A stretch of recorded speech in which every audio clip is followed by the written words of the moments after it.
Everyone, good morning. स्वागत है आपका अपने चैनल हिस्ट्री वर्ल्ड में। राजस्थान की क्रांति हम देख रहे हैं, 1857 की क्रांति। सारे पॉइंट डिस्कस हो चुके हैं ऑलमोस्ट। आज हम देखने वाले हैं कुछ विशेष तथ्यों के बारे में कि जिससे हम ये देखेंगे कि हमारी ये जो क्रांति है वो असफल क्यों हुई। आगे बढ़ने से पहले क्या देखेंगे, रीकैप देखेंगे कि पिछली क्लास में हमने क्या डिस्कस करा था। तो क्या डिस्कस करा था, देखो सबसे पहली क्लास में क्या डिस्कस करा था, कौन कौन सी सैनिक छावनियां हैं, कौन कौन सी हैं। ट्रिक क्या थी, खैर एरन ने देवर नासिर का ब्याह कराया। ठीक है, कौन कौन सी सैनिक छावनियां बनी, खैरवाड़ा, एरनपुरा, नीमच, देवली, नसीराबाद और ब्यावर। ठीक है, 6 छावनियां देखी थी। उसके बाद में हमने जो है रियासत है, रियासत के पॉलिटिकल एजेंट और राजाओं के नाम देखे थे। जैसे सबसे पहले जयपुर, जयपुर में कौन था, कर्नल ईडन और राजा राम सिंह। नीचे आते हैं कोटा, कोटा में कौन था, बर्टन और राम सिंह द्वितीय। मेवाड़, मेवाड़ में कौन है, तो मेवाड़ में है शावस और स्वरूप सिंह। ठीक है, ऊपर जाते हैं मारवाड़ में आते हैं, तो मारवाड़ में कौन है, मारवाड़ में है तख्त सिंह महाराजा। और जो क्या बोलते हैं पॉलिटिकल एजेंट कौन है, तो मॉक मैसन है पॉलिटिकल एजेंट। ठीक, फिर क्रांति हमने देखी कि सबसे पहले क्रांति शुरू होती है नसीराबाद की छावनी में 15वीं बंगाल नेटिव इन्फेंट्री के द्वारा। 28 मई 1857 को क्रांति शुरू होती है। और शुरू किसने करी थी, 15वीं बंगाल नेटिव इन्फेंट्री ने। साथ किसने दिया था, 3री बंगाल नेटिव इन्फेंट्री ने। और अंग्रेजों के वफादार कौन रहे थे, बम्बई लॉन्सर्स के सैनिक। ठीक, इसके बाद में नीमच की छावनी में विद्रोह होता है 3 जून को, वो भी हमने देखा था।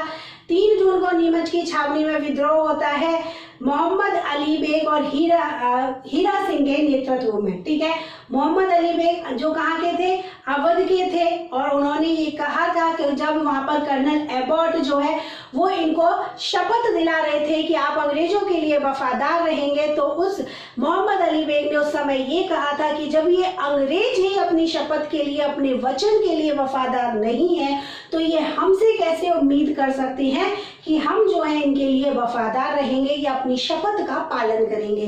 तो इस तरीके से वहां पर विद्रोह होता है। उसके बाद में हमने देखा था एरनपुरा की छावनी का विद्रोह। एरनपुरा की छावनी में 21 अगस्त को विद्रोह होता है।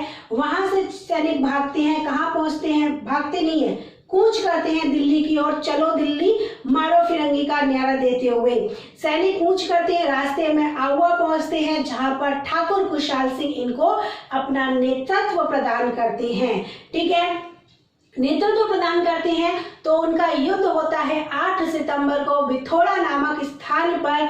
जोधपुर की सेनाएं, जिसमें कौन थे, अनार सिंह और राजमल लोढ़ा। ठीक है, और अंग्रेज अधिकारी हीथकोट, तीनों के साथ में युद्ध होता है जिसमें क्रांतिकारी विजयी हो जाते हैं। उसके बाद में 18 सितंबर को वापस युद्ध होता है, चेलावास का युद्ध, जिसमें पैट्रिक लॉरेंस और मॉक मैसन होता है। ठीक है, जिसमें मॉक मैसन की हत्या हो जाती है, मृत्यु हो जाती है, और ये उसका गर्दन काटकर पूरे शहर में घुमाते हैं और बाद में आहुआ के किले की दीवार पर उसकी जो गर्दन है लटका देते हैं। ठीक, एरनपुरा की छावनी के बाद में हमने देखा था किसके, कोटा में विद्रोह। कोटा में विद्रोह राम सिंह द्वितीय, कोटा में विद्रोह हुआ था जहां पर राम सिंह द्वितीय को इन्होंने नजरबंद कर दिया था। राम सिंह द्वितीय को नजरबंद कर दिया था, तो उसने किससे मदद मांगी थी, एजीजी से मदद मांगी थी, और एजीजी ने मदद इनके लिए भेजी थी। कोटा के बाद में हमने धौलपुर का विद्रोह भी देखा था। धौलपुर में विद्रोह हुआ था। धौलपुर एकमात्र ऐसी जगह जहां पर विद्रोह वहां के सैनिकों द्वारा नहीं बल्कि बाहर से आए हुए सैनिकों के द्वारा किया गया था। ग्वालियर और इंदौर से सैनिक आए थे जिन्होंने यहाँ के स्थानीय सैनिकों के साथ मिलकर विद्रोह किया था। उसके बाद में हमने देखा था तात्या टोपे के बारे में। तात्या टोपे राजस्थान में सबसे पहली बार कब आए थे, 8 अगस्त को आए थे। कहाँ आए थे, भीलवाड़ा, मांडलगढ़ भीलवाड़ा में। ठीक है, दूसरी बार कहाँ पर आए थे, तो दूसरी बार बांसवाड़ा में आए थे। ठीक है, उनको किसने विश्वासघात किया उनके साथ में? तो उनके मित्र नरवर के जागीरदार मानसिंह नरूका ने उनके साथ विश्वासघात किया था और 18 अप्रैल को उनको फांसी दी गई थी। जिसका विरोध किसने करा था? तो उदयपुर का पॉलिटिकल एजेंट मेजर शावर्स जो था उसने इसका विरोध किया था। यहां तक क्लियर हो गया? कोई कंफ्यूजन नहीं है ना? अगर हो तो पूछ लेना, ठीक है। अब हम देखते हैं कि इतना सब हुआ, इतने बड़े लेवल पर भी हुआ, इतने लोगों ने मदद भी की, लेकिन फिर भी असफल हो गए। तो क्यों हुए? क्या कुछ कमियां हमारे अंदर रही जिसकी वजह से हम उस समय असफल नहीं हो पाए? तो देखो, सबसे बड़ा और सबसे महत्वपूर्ण कारण जो कि भारत के परिप्रेक्ष्य में अभी हमने देखा था वो क्या था? शासकों का साथ न देना।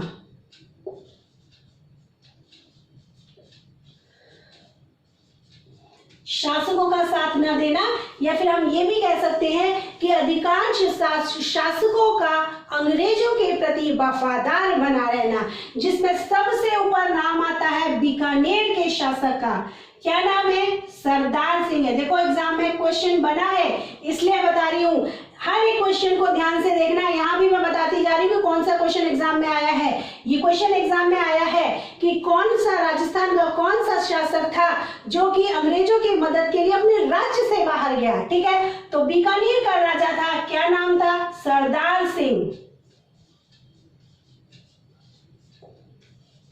ठीक है। बीकानेर का राजा था, नाम क्या था? सरदार सिंह था, जो इस समय अंग्रेजों की मदद के लिए अपनी सेना लेकर राज्य से बाहर गया। कहाँ गया था? हिसार में बाडलू नामक गांव तक ये गया था, ठीक है। तो ये सबसे अग्रणी था, या यूं कह सकते हैं सबसे पहले नाम आता है बीकानेर के शासक का, जो कि अंग्रेजों की मदद के लिए अपने राज्य से, बाकी के तो फिर भी अपने राज्य में ही मदद कर रहे थे, ये तो अपने राज्य से ही बाहर चला गया अंग्रेजों की मदद के लिए। कितना बड़ा स्वामी भक्त था ये अंग्रेजों का, ठीक है। बाडलू नामक ये जगह पर, हिसार में है बाडलू नामक जगह, वहां पर ये अंग्रेजों के लिए गया था, ठीक है। इसके बाद में अगर हम देखें तो जो है जैसलमेर की महारावल है,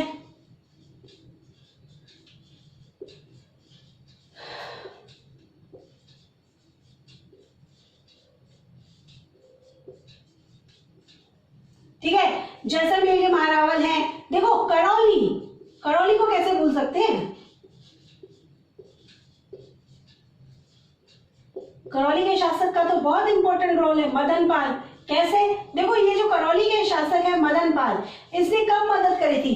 जब कोटा का जो शासक था राम सिंह द्वितीय को, क्रांतिकारियों ने, मैंने आपको बताया था, क्रांतिकारियों ने राम सिंह द्वितीय को नजरबंद कर दिया था। तो उस समय ये जो करौली है, करौली का शासक जो मदन पाल है, ये कोटा के शासक की मदद करने के लिए आया था, ठीक है। इसी ने कोटा के महाराजा, कोटा के महारावल राम सिंह द्वितीय को मुक्त कराया था, ठीक। इसके बाद में अगर हम और भी शासकों को देखें यहाँ पर, तो धौलपुर के राजा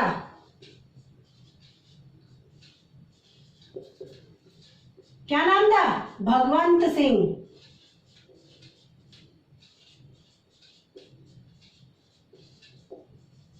जयपुर के महाराजा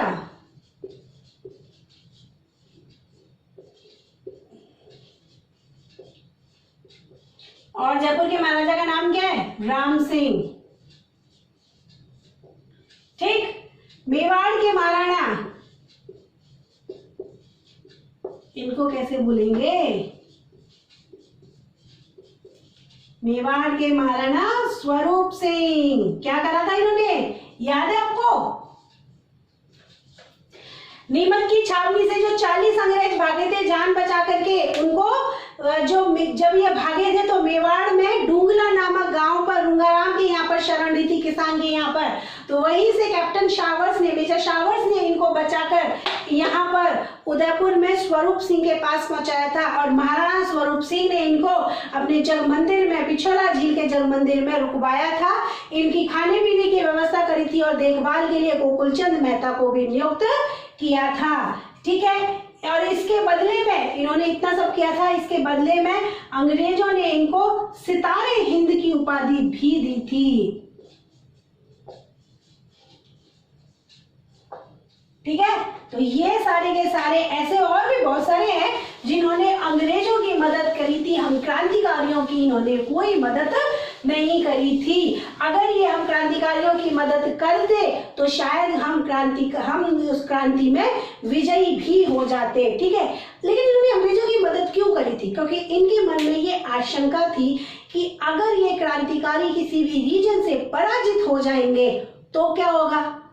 अगर ये क्रांतिकारी किसी भी कारण से पराजित हो जाते हैं तो अंग्रेजों की जो तलवार है वो हमारे गर्दन पर अटक जाएगी और हमको हमारे राज्य से बेदखल कर दिया जाएगा।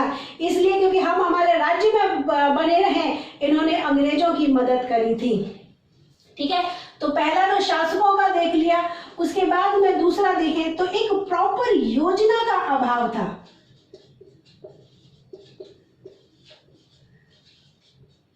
योजना का अभाव था। देखो सबसे पहले नसीराबाद की छावनी में क्रांति शुरू हो गई। वहां की क्रांति का पता चला तो नीमच में हो गई, नीमच का पता चला तो एरनपुरा में हो गई। तो एक योजना का अभाव था। ये नहीं कि एक साथ प्लानिंग करें और एक साथ उस प्लानिंग के तहत ये लोग क्रांति करें। तो एक प्रॉपर योजना का अभाव था, प्रॉपर योजना नहीं थी। जैसे जैसे जैसे जैसे खबर पहुंचती गई वहां पर जो है सैनिक विद्रोह करते गए। इसके बाद में देखें तो रसद, धन और हथियारों की भी कमी थी अंग्रेजों के पास। देखो ये थे तो सैनिक ही ना, सैनिक ही थे। महाराजा जो राजा थे, शासक थे, वो इनकी मदद कर नहीं रहे थे, ये तो बेचारे सैनिक ही थे। तो इनके पास में इतनी ज्यादा रसद सामग्री, धन वगैरह कहाँ से आएगा? इनके पास में रसद वगैरह का, धन वगैरह की व्यवस्था प्रॉपर नहीं थी। इसके विपरीत अगर हम देखें तो अंग्रेजों के पास में धन भी था, हथियार भी थे, प्रॉपर पूरी सेना भी मौजूद थी, ठीक है। तो ये भी एक वजह है जिसकी वजह से हम जो है वो सफल नहीं हो सके। इसके साथ में हमने भारत की क्रांति के परिप्रेक्ष्य में भी देखा था और यहाँ भी देखते हैं, वही पॉइंट है कि अकिल नेतृत्व का अभाव, अखिल भारतीय नेतृत्व का अभाव। ऐसा नहीं था कि एक ही व्यक्ति को नेता बनाया जाए और वही व्यक्ति जो है सभी जगह की क्रांति का नेतृत्व करे और उसी के ऑर्डर के अनुसार पूरी प्लानिंग बनाई जाए और वही उसी प्लान के अनुसार हर जगह क्रांति की जाए। हर जगह क्रांति हो रही थी और हर जगह क्रांति का अपना एक नेता होता था। तो अखिल भारतीय नेतृत्व का अभाव था। इसके बाद में अगर हम देखें, एक इम्पोर्टेंट पॉइंट भी है कि क्रांति के कुछ ही केंद्र थे, मतलब सीमित जगह तक ही ये क्रांति फैली थी। कुछ ही केंद्र थे, जैसे कि हम देखें नसीराबाद था, नीमच है, कोटा, एरनपुरा, जोधपुर, धौलपुर, कुछ ही खेत थे। इसके अलावा भी हम देखें तो क्रांति के समय में भी अंतराल था।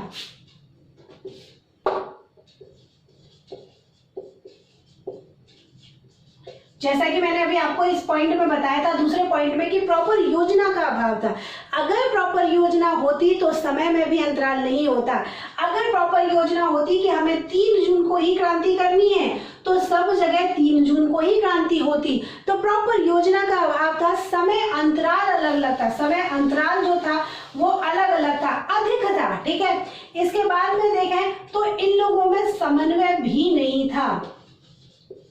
समन्वय का तो सवाल ही नहीं उठता, सब लोग अपने अपने क्षेत्र में क्रांति कर रहे थे। समन्वय तो तब होता जब सब लोग मिलकर क्रांति करते, मिलकर तो कर ही नहीं रहे थे। जैसे जैसे क्रांति की सूचना मिलती गई वैसे वैसे ये लोग क्रांति करते गए। तो इनमें समन्वय का भी अभाव था, ठीक है। इन सभी कारणों की वजह से हमारी जो ये क्रांति है वो असफल रही। हमारी क्रांति जो वो पूर्ण तरीके से सफल नहीं हो चुकी। तो क्या हुआ? क्रांति सफल नहीं हुई, लेकिन इस क्रांति ने जनमानस में स्वतंत्रता की वो ललक उत्पन्न कर दी। जनमानस में स्वतंत्रता की जो ललक ये लोग उत्पन्न करना चाहते थे उसमें ये पूर्ण रूप से सफल सिद्ध हुए।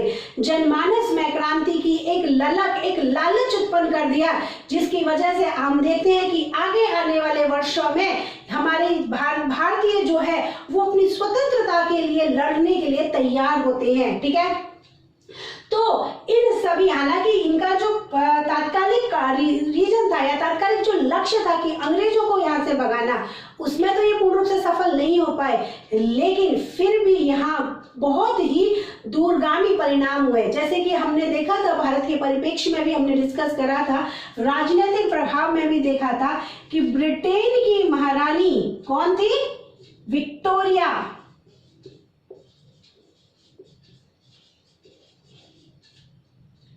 ब्रिटेन की महारानी ने अधिनियम पारित करा था और उस अधिनियम की घोषणा करी गई थी 1 नवंबर 1858 को। कहां पर? इलाहाबाद के मिंटो पार्क में की गई थी, जिसके तहत ये कहा गया था कि यहाँ पर व्यापारियों के शासन की समाप्ति की जाती है और यहाँ का जो शासक है वो सीधे ब्रिटेन क्राउन के अंडर में आ जाएगा। ठीक है,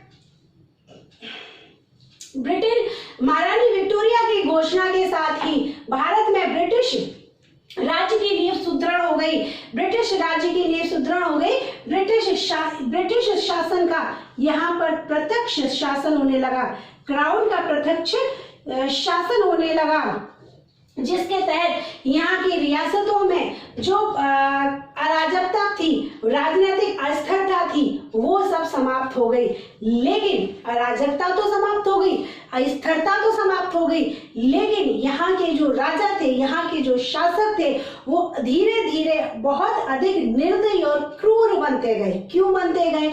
अब देखो, ये जो अंग्रेज हैं वो धीरे धीरे हम भारतीयों पर करों का बोझ लाते चले आते हैं, राजाओं से बहुत सारा टैक्स वसूलना शुरू कर देते हैं। अब जब ये राजाओं से टैक्स वसूलेंगे तो राजा क्या करेंगे? राजा वही टैक्स क्या करेंगे? करों का भार अपनी जनता पर डालेंगे। तो जनता से वो जो कर है वो जबरदस्ती ये वसूलना शुरू करेंगे। उनके पास है या नहीं है, ये जबरदस्ती कर उनसे लेना शुरू करेंगे और इस वजह से ये जो राजा है वो बहुत ही निर्दयी और क्रूर बनते जाएंगे। तो ये है 1857 की क्रांति, भारत में देखी और राजस्थान में देखी। क्या इसके परिणाम रहे, क्या कारण रहे, कैसे क्रांति कहाँ फैली, वो सभी हमने डिस्कस कर लिया है। कल से कुछ क्वेश्चंस डिस्कस करने वाले हैं। आपको अगर ये वीडियो पसंद आया हो तो वीडियो को लाइक कीजिए, दोस्तों के साथ में शेयर कीजिए, चैनल को सब्सक्राइब कीजिए, बेल आइकन को प्रेस जरूर कीजिएगा, जिससे आने वाले वीडियो के नोटिफिकेशन आपको मिलते रहें। मिलते हैं कुछ क्वेश्चंस के साथ में, तब तक थैंक यू सो मच।